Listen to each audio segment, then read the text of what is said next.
Pemirsa, Wakil Menteri Hukum dan HAM Edward Omar Syarif Hiaric atau Edi Hiaric memenuhi panggilan pemeriksaan sebagai saksi kasus gratifikasi oleh Komisi Pemberantasan Korupsi atau KPK.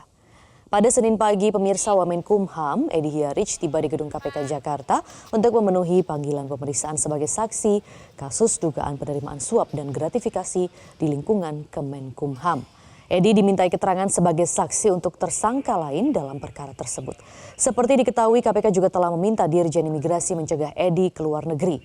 Pencegahan berlaku selama 6 bulan mulai 29 November lalu untuk kepentingan penyidikan. KPK juga telah menyelesaikan administrasi penetapan status tersangka kepada Wamenkumham Edi Hiaric.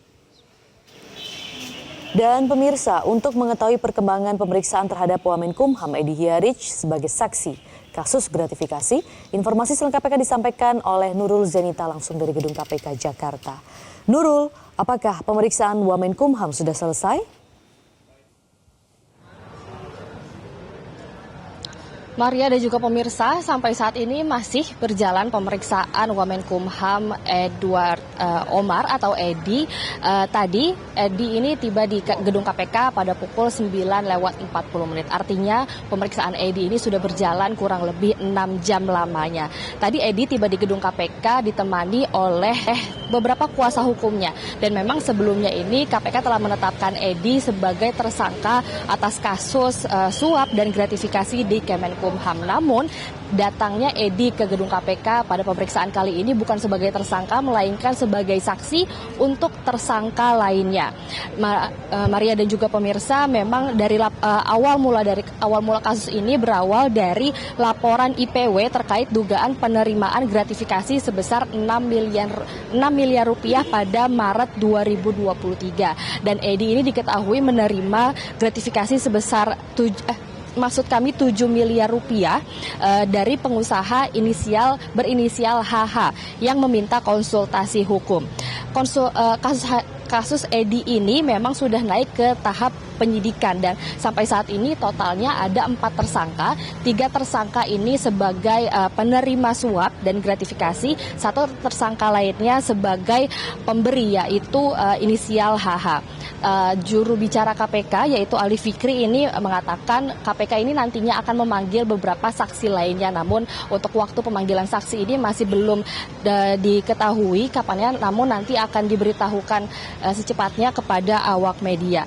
Tadi saat setibanya Edi di gedung KPK memang tidak banyak hal yang dikatakan Edi kepada awak media. Namun nanti kita sama-sama akan menunggu jalannya pemeriksaan Edi yang sampai saat ini masih berlangsung. Maria dan juga pemirsa, sebagai informasi tadi juga Kapolri Jenderal Listio Sigit Prabowo juga mendatangi gedung KPK. Ia didampingi oleh beberapa pejabat utama Mabes Polri dan mereka ini tiba di gedung KPK pada pukul 12 siang tadi dan disambut langsung oleh Ketua Sementara KPK Nawawi Pomolango.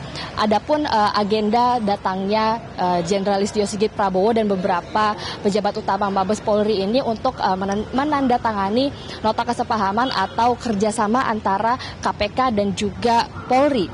Tadi juru bicara KPK Ali Fikri juga mengatakan adanya kerjasama antar dua lembaga ini untuk meningkatkan sinergi aparat penegak hukum dalam koordinasi dan supervisi penanganan perkara tipikor.